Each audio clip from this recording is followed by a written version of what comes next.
Assalamualaikum warahmatullahi wabarakatuh. Alhamdulillah alladzi ja'alana syahra Ramadan syahran mubarak, syahrun azim, syahrun fihi lailatun khairun min alfi syahrin. Ashhadu an la ilaha illallah wahdahu la syarika lah wa ashhadu anna Muhammadan abduhu wa rasuluh la nabiyya wa la rasula ba'dah. Allahumma fasalli wa sallim ala hadan nabil karim Nabiyyina Muhammadin wa ala alihi wa sahbihi wa man tabi'ahu ila yaumiddin, amma ba'du. Ibu-ibu yang berbahagia, alhamdulillah tanpa terasa kita sudah berada di tanggal 17 Sya'ban pada hari ini. Maka mudah-mudahan Allah berkahi kita di bulan Sya'ban ini dan menyampaikan umur kita hingga Ramadan. Allahumma barik lana fi syahri Sya'ban wa balighna Ramadan. Ahlan wa sahlan ya syahr Ramadan. Ibu-ibu, sungguh salah satu daripada kemurahan Allah Subhanahu wa taala, kebaikan Allah Subhanahu wa taala kepada hambanya adalah manakala Allah Jalla Jalaluh memberikan kesempatan lagi kepada kita untuk bisa masuk ke dalam syahrul Ramadan, bulan Ramadan. Ini satu nikmat yang gak boleh kita lupakan. Betapa saudara-saudara kita, barangkali keluarga dekat kita yang tahun kemarin masih bersama kita, yang bisa sholat tarawih berjamaah bersama kita, tadarus bersama dan lain sebagainya, maka pada Ramadan yang akan datang belum tentu atau nggak bisa bergabung lagi dengan kita. Dan kita juga termasuk. Semuanya belum bisa memastikan bisa sampai ke Ramadan. Maka hendaknya terus menerus kita memohon kepada Allah Subhanahu wa taala.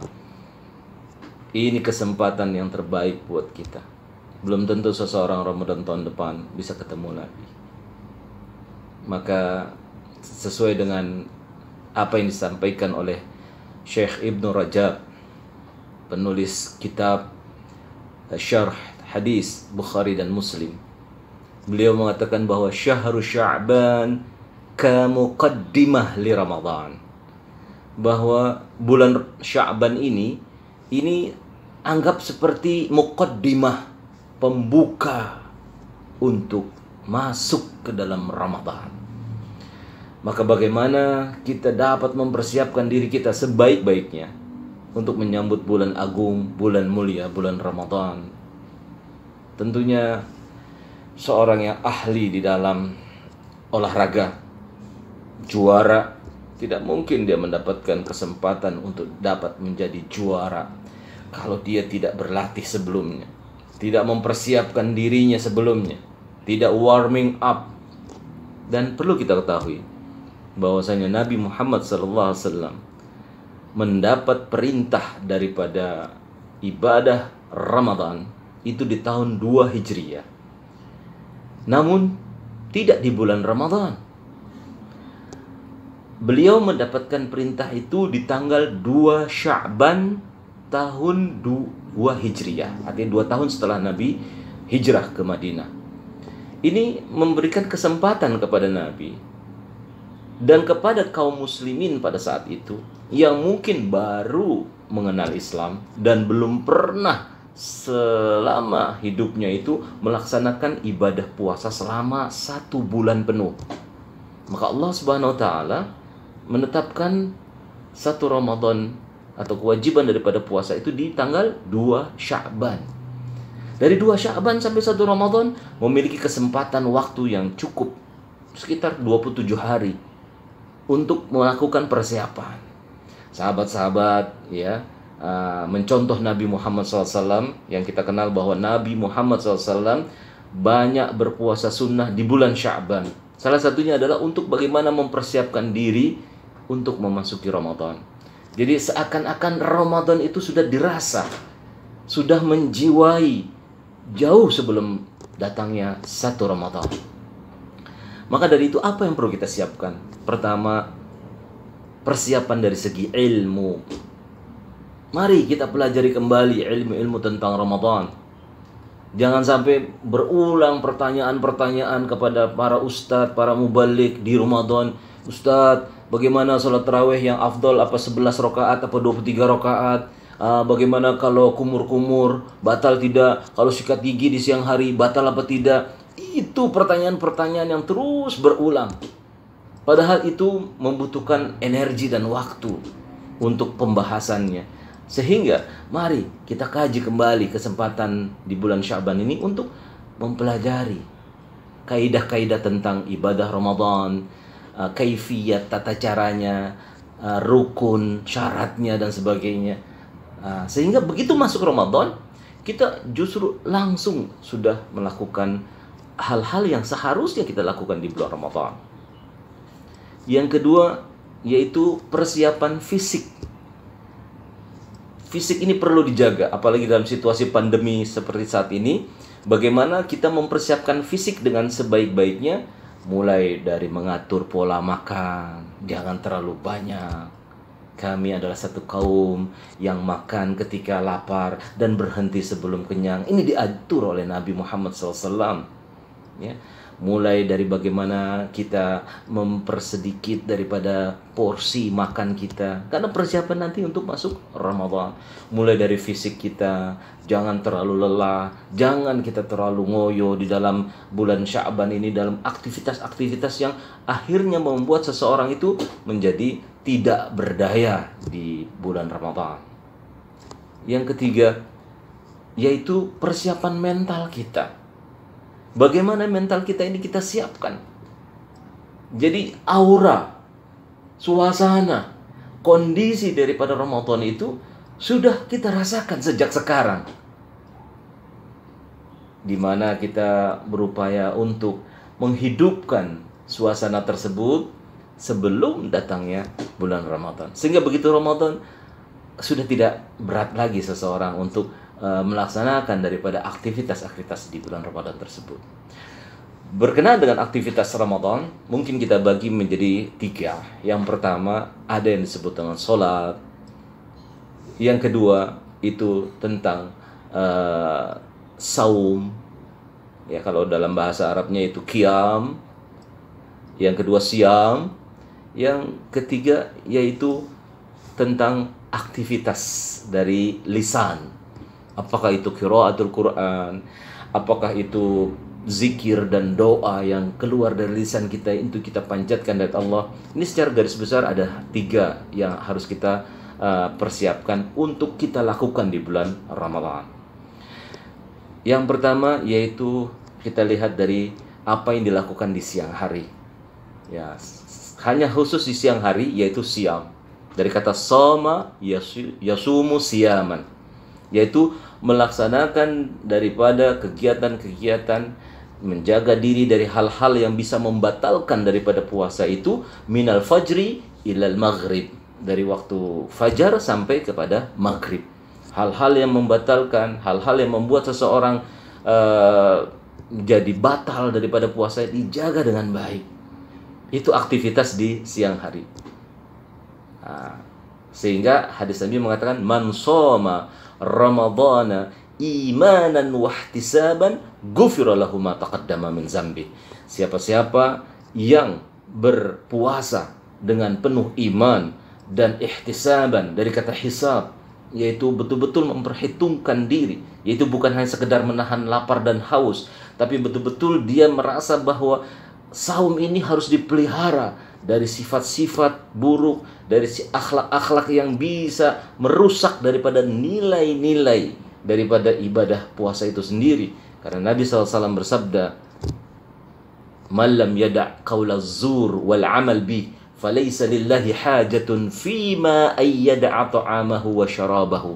Bahwa Allah Subhanahu wa taala enggak perlu, Allah enggak berhajat terhadap ibadah saum seseorang yang ketika dia melaksanakan saum, dia tidak bisa meninggalkan perkataan kotor, perbuatan kotor. Itu dia tidak tinggalkan. Apa artinya puasanya? Enggak ada nilai di sisi Allah Subhanahu wa taala. Maka dijaga betul di siang hari. Yang kedua, melakukan aktivitas qiyam, yaitu di malam hari. Man qama ramadhana imanan wa ihtisaban ghufira lahu ma taqaddama min zambi. Subhanallah. Di mana tidak ada perbuatan baik di siang hari maupun di malam hari kecuali itu akan mendapatkan ampunan dari Allah Subhanahu wa taala illa fi Ramadan, kecuali di bulan Ramadan. Seseorang berdosa di siang hari sampai maghrib, hadis tadi mengatakan apa? Diampuni dosanya. Seseorang pada maghrib berbuat dosa lagi, dia melaksanakan qiyamul lail, maka diampuni pula nanti dosanya oleh Allah Subhanahu wa taala di pagi hari. Subhanallah. Kalau di siang dan di malam hari diampuni oleh Allah, mana dosanya? Hapus, lebur. Inilah bulan Ramadan. Ibu-ibu yang berbahagia, maka jangan pernah kita melalaikan sedikit saja waktu di bulan Ramadan. Jangan seseorang berpikir bahwa sholat tarawih itu sunnah, dikerjakan berpahala, nggak dikerjakan nggak apa-apa. Justru sunnah di bulan Ramadan akan dihitung sebagai wajib-wajibnya di bulan-bulan yang lain. Apalagi yang wajibnya akan dilipat gandakan oleh Allah Subhanahu wa taala berlipat-lipat kali. Wallahu yudha'ifu liman yasha. Allah akan melipat gandakan pahala daripada amal perbuatan seseorang di bulan Ramadan. Maka ibu-ibu yang berbahagia, Nabi kita Muhammad SAW mencontohkan kepada kita bahwa jauh sebelum Ramadan Nabi sudah melatih itu dengan puasa sunnah. Tapi ingat, menjelang daripada hari pertama daripada Ramadan tidak boleh kita melaksanakan puasa sunnah, yaitu yang disebut dengan hari syak, yaitu satu hari sebelum satu Ramadan. Hadisnya mengatakan, man soma yaumus syakki faqad asa Abul Qasim. Siapa yang melaksanakan puasa di hari syak, yang hari ragu-ragu, besok satu Ramadan bukan ya? Itu hari ragu-ragu. Enggak boleh, haram. Sungguh dia telah maksiat kepada Rasulullah sallallahu alaihi wasallam. Nah, mumpung ini tanggal 17 Sa'ban, apalagi bagi yang masih memiliki hutang puasa di tahun sebelumnya, maka wajib diqadha manakala dia mampu untuk melaksanakan daripada puasa tersebut. Kalau dia tetap sakit dan tidak mampu melaksanakan daripada puasanya, bayar fidyah. Namun bagi mereka-mereka yang sudah terbiasa melaksanakan daripada siam, puasa sunnah, maka silahkan teruskan ibadah puasanya supaya nanti masuk ke dalam bulan Ramadan sebulan penuh, insya Allah dia bisa melaksanakan daripada ibadah puasa Ramadan tersebut. Begitu pula qiyamul lail. Jangan sampai satu Ramadan baru kita melaksanakan qiyamul lail. Mulai latih diri kita dari sekarang melaksanakan daripada yang namanya at-tarawih. Kalau di Ramadan tarawih namanya, yaitu qiyamul lail, salat malam. Bahkan Nabi mengatakan sallu walau rakaatain. Salat malamlah walau 2 rakaat. Kalau kamu khawatir nanti mendekati subuh, tambah dengan witir. Ini dicontohkan dan disampaikan oleh Nabi kita Muhammad SAW bagi mereka-mereka yang belum terbiasa melaksanakan ibadah qiyamul lail. Lakukanlah semampu kita untuk melakukannya. Ini masih ada kesempatan. Ibu-ibu yang berbahagia, bahwa satu kebiasaan, satu perbuatan yang dilakukan terus-menerus, maka ini akan membentuk habit. Apa itu habit? Kebiasaan yang nggak mungkin dilupakan, kebiasaan yang nggak mungkin ditinggalkan. Seperti halnya misalkan kita terbangun di malam hari, ternyata pertama yang kita ingat belum sholat isya. Apa yang membuat kita menyatakan belum sholat isya? Karena kebiasaan atau habit itu udah sulit ditinggalkan. Salat 5 waktu sudah menjadi habit bagi kita. Maka habit apa yang akan kita bentuk lagi di bulan Ramadan yang akan datang? Silakan bentuk dari sekarang. Apakah kita akan membuat habit, yaitu tidak ada satu malam dilewatkan kecuali saya sholat malam. Tidak ada satu hari saya lewatkan kecuali saya berinfak. Karena Nabi SAW mengatakan, "Ma min yaumin yusbihul ibadu illa nazal al-malaikatan." Tidak ada satu pagi pun yang luput begitu saja tanpa dua malaikat turun ke muka bumi. Qala ahaduhuma, berkata salah seorang daripada malaikat itu, "Allahumma ati munfiqan salafa." Ya Allah, balas ganti orang yang berinfak bersedekah pada pagi hari ini. Jangan tunggu Ramadan. Biasakan, buat habit tiap hari saya berinfak. Apakah itu namanya sedekah subuh, apakah itu infak pagi, dan lain sebagainya. Satu malaikat ini mendoakan, "Ya Allah, Allahumma ati mumsikan talafa." Ya Allah, binasakan harta orang yang tidak berinfak pada pagi hari ini. Subhanallah. Ini suatu motivasi buat kita semua agar kita melaksanakan yang namanya infak tidak tunggu Ramadan, tapi yaumiyan, every day. Itu perlu kita buat, kita bentuk habit itu. Seorang penulis buku yang bernama Stephen Covey, beliau menulis sebuah buku yang terkenal, dipakai di perusahaan-perusahaan modern. Judul bukunya The Seven Habits, 7 kebiasaan utama. Maka beliau ini sebelum menulis buku tersebut melakukan riset, penelitian. Hasilnya, barang siapa yang melaksanakan satu kegiatan yang dikerjakan berturut-turut, continue, minimal 3 minggu, 3 weeks, maka selanjutnya akan menjadi habit bagi dia. Saya rasa ini adalah sudah dijelaskan oleh Nabi Muhammad SAW jauh berabad-abad sebelumnya. Nabi mengatakan, barang Allah Subhanahu Wa Taala menyukai hambanya yang melakukan satu perbuatan yang dilakukan itu secara kontinu, terus menerus, walaupun sedikit, gak masalah. Mulai dari yang sedikit. Bahkan kalau kita nggak sanggup seperti apa yang dilakukan oleh Nabi Muhammad SAW ketika Qiyamul Lail, 1 rakaat bisa 100 ayat kurang lebih. Apa kata Allah? Faqra'u ma tayassara minal Qur'an. Faqra'u, baca oleh kalian apa yang sanggup, yang bisa, yang mudah bagi kalian untuk bacanya. Subhanallah. Maka berikutnya adalah, ayo kita baca Al-Quran mulai dari sekarang. Jangan tunggu Ramadan. Karena Allah suka perbuatan yang dilakukan secara terus-menerus, walaupun sedikit, tapi continue, rutin. Daripada seseorang masuk kepada Ramadan, 1 Ramadan dia baca Quran 1 hari bisa 3 juz. Besoknya gimana? Nggak melaksanakan lagi. Kenapa? Kecapean. Begitu pula seorang yang sholat malamnya sampai 11 rakaat, bahkan lama 1 rakaatnya, tapi nggak dimulai dari pelan-pelan, nggak dimulai dari sedikit-sedikit, akhirnya menimbulkan kejemuan, capek, lelah, dan sebagainya. Ada satu kaidah usul fikih mengatakan, ma la yudraku kulluhu la tatruku kulluh. Apa yang kau nggak sanggup kerjakan semua, jangan ditinggalkan semua.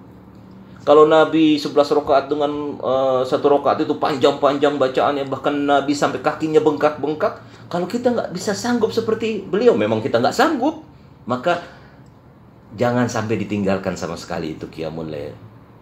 Kalau kita misalkan tidak seperti Imam Asy-Syafi'i, dalam 1 bulan Ramadan 1 hari 2 khatam Quran, minimal berapa juz yang kita baca tiap hari? Minimal 1 kali kita khatam Al-Quran dalam 1 bulan. Apalagi nanti ada yang namanya i'tikaf 10 hari 10 malam. Nah, kalau nggak sanggup 10 malam, berapa malam yang bisa kita lakukan? Kejarlah itu malam Lailatul Qadar yang lebih bagus dari 1000 bulan. Bukan 1000 bulan ya, lebih daripada 1000 bulan. 1000 bulan kurang lebih 84 tahun. Lebih daripada itu berarti lebih, bisa 100 tahun, bisa 200 tahun. Masya Allah. Maka sekali lagi, kalau orang Arab bilang fantahizil fursah, hadhihi fursah tayyibah, ini kesempatan yang baik. Hadhihi fursah thaminah, ini kesempatan, peluang emas, kesempatan emas yang harus kita raih, yang harus kita lakukan. jauh sebelum pada Ramadan. Sehingga mudah-mudahan Allah Subhanahu wa taala memudahkan kita semua untuk dapat melaksanakan aktivitas Ramadan itu dengan sebaik-baiknya. Mulai dari sekarang, jangan tunggu besok, sehingga begitu masuk Ramadan kita semua sudah kencang di dalam melaksanakan berbagai aktivitas kita. Mudah-mudahan yang sedikit ini bisa memotivasi kita untuk mempersiapkan diri kita sebaik-baiknya dalam rangka marhaban ya Ramadan, marhaban ya syahrus siyam. Hadanallah wa iyyakum ajmain. Wal 'afu minkum. Wassalamualaikum warahmatullahi wabarakatuh.